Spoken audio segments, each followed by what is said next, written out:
Hey guys, Alycia Shane, the Spirit Coach here, and today on the Spirit Lounge, we're going to talk about what it means to be a gift. You're probably wondering, why do she have this big bow on her head? Why? Because I am a gift, okay? And to be a gift, you have to put a bow on yourself, I want to wrap myself up in a little bow. But anyway, I just wanted to share with you guys what it means to hone into these gifts that are given to us because of our inheritance. And today we're going to talk about the 7 spiritual principles for practicing practical spirituality. The series continues right here on the Spirit Lounge.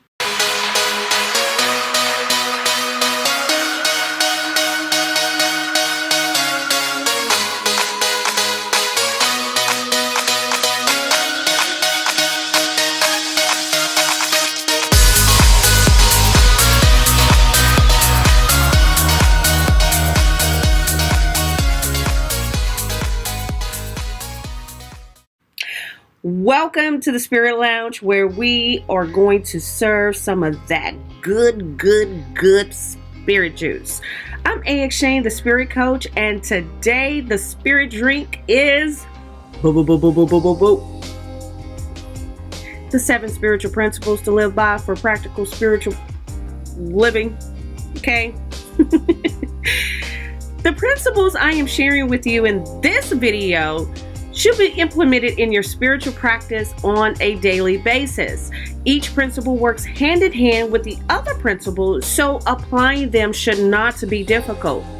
You simply must keep your attention and awareness on your spiritual growth, and success will follow. Let's get started. Number 1, gratitude. Such a good one.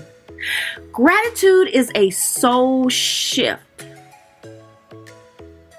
You are shifting from trying to have an attitude of gratitude to working as a daily high vibration in your life. You must remember every day is a gift. Every breath you take is a gift. Your life is a gift. Did you know that you receive gifts on a daily basis? Hey, I put myself in a bow.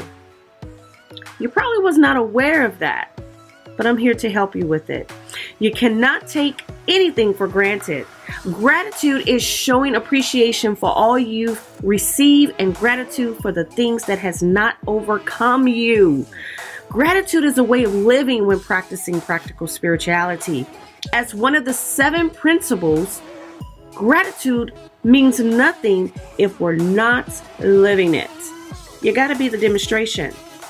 Gratitude is about acceptance and receiving. You can accept goodness of life to provide for you, and you can learn to accept the things that you cannot change. Showing gratitude provides a wonderful feeling that removes the challenges of feeling annoyed, impatient, or even anger.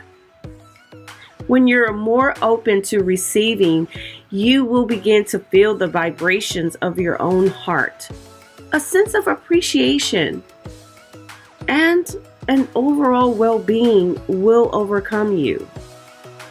Let's go ahead and look at the very second spiritual principle. Number 2, humility.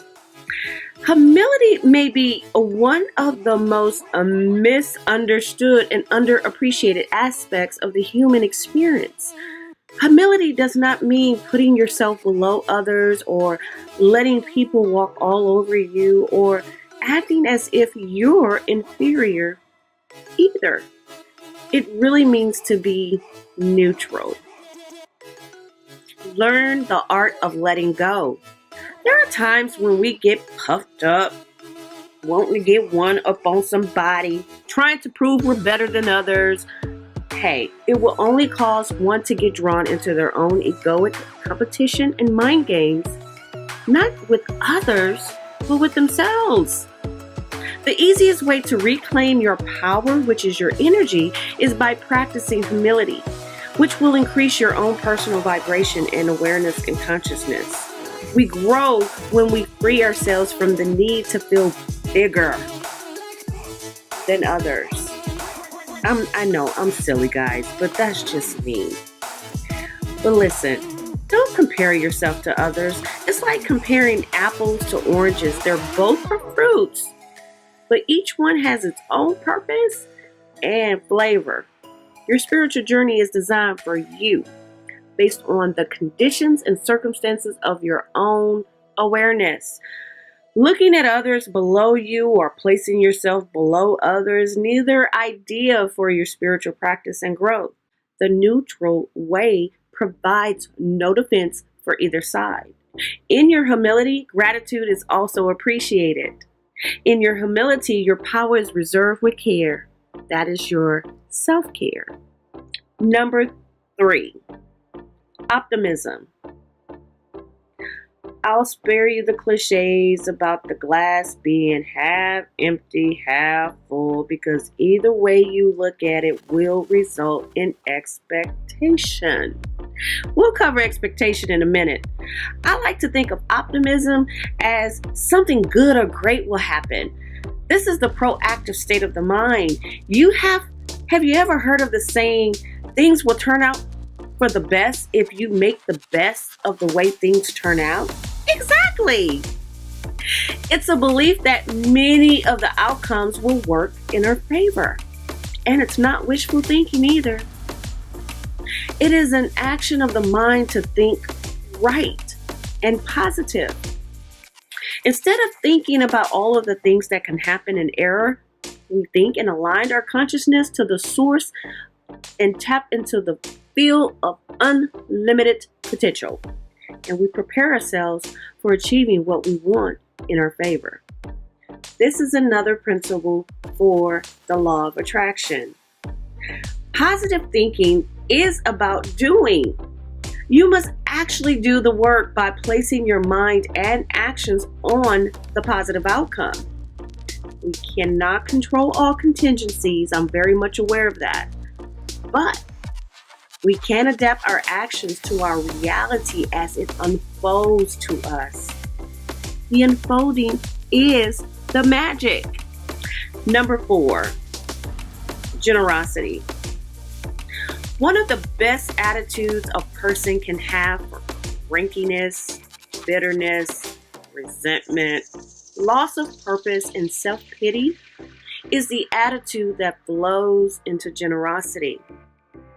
My mother will always tell me to be thankful for what you have and be kind to those who have shown you mercy by giving to you. Generosity is about giving. We feel larger and stronger by the simple acts of giving. You can do this by giving pocket change to a homeless person, offering someone the right of way in traffic when you don't have to, or saying something pleasant to someone who's having a really bad day. Something as simple as making someone smile is an act of generosity. When you show others you care, you are also caring for yourself. We grow spiritually when we give to others. Remember that. Number 5, forgiveness. Forgiveness is also a very misunderstood and underappreciated aspect of living, probably even more than humility. I recently had a client who was having serious trouble in forgiving the actions of another person. She could not let go because she was afraid that they would do it again. She was held captive by the bondage of fear and held hostage by her mind because she focused only on the negative of the person, the situation, and the cause. She was trapped in her own mind, which was causing more pain and suffering. Thus, she refused to forgive the actions of the other person. Let me share something from a scripture, Matthew 5:38 through 40. You have heard that it was said, an eye for an eye, a tooth for a tooth. But I tell you, do not resist an evil person. If anyone slaps you on the right, you turn and give them the other. That don't mean let somebody walk all over you either. But if anyone wants to sue you and take your shirt, hand over your coat as well. Forgiveness isn't something you do for the person who wronged you. It is something that you do for yourself.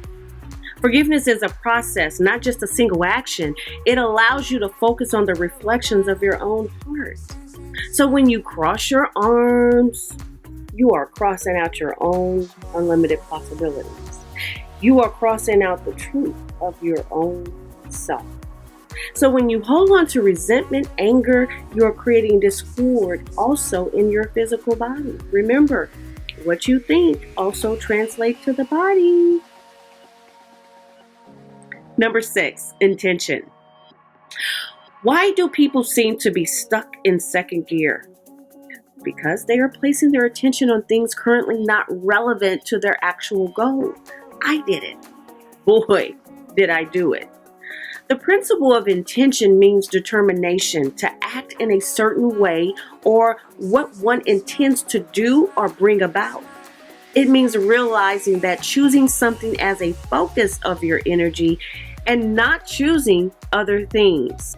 You can immobilize yourself with the fear of making the wrong choice and the options you'll have to give up. This is one of the spiritual principles I struggle with on my own journey. I was too busy thinking about the other things that could fail versus the end goal of success I wanted to achieve, thus halting my advances in making a decision. But here's the kicker. Not deciding is actually deciding. I'll let you ponder on that for a moment. The idea is to start with small decisions. Make them consciously, own them, and commit to them. In order for me to do what was important, I began to focus my attention on the small things first, knowing that I can achieve them by committing to them. I know it's hard when you're not sure if making a decision is the right one, but your intentions must be clear and focused.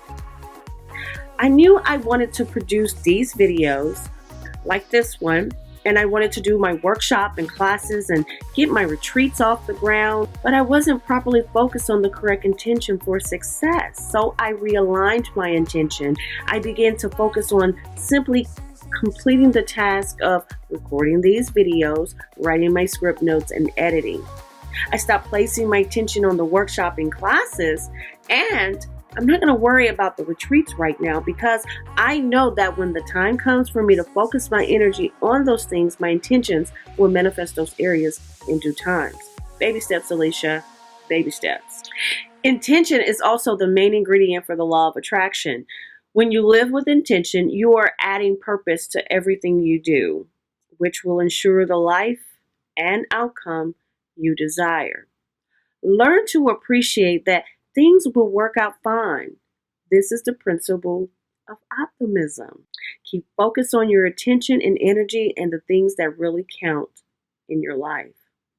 Have you noticed that each one of these principles kind of work hand in hand? Let's look at the very last principle for practical spirituality.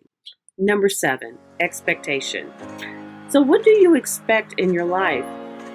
Is it failure or success? So do you expect to be in poverty or to be without? There's never enough, you say? Or your thoughts focus on lack, a need, not having enough, or you can't afford it? Or your thoughts focus on prosperity, success, and happiness?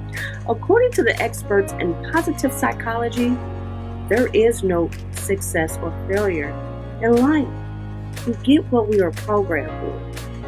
You know what? I could believe that. The idea that most of the time we are programmed to think negative about our lives. So why do we expect failure over success? Well, it has a lot to do with the conditions, attachments, and attentions we give ourselves. We overanalyze by dissecting every morsel of our well-being. If we see failure, we think failure. The principle of expectation is the catalyst to the law of attraction. If you're conditioned by your emotion, ideas, and attachments, then your expectations will win the day. You have to remove the negative thought forms and replace it with that win-win attitude, and that is not a cliche. Expectation and optimism works together like two twin flames. You have the right to be successful in life. It's your inheritance. You also have the right to give yourself compassion. Expect the good, and the good will flow. And as the saying goes, your energy flows where your attention goes. And that is it, my journey walkers, are the 7 spiritual principles to live by. Remember, you are spirit first, having a human experience. And as you continue on your journey, keep these principles near and close to you. They will help you tremendously when you're off track.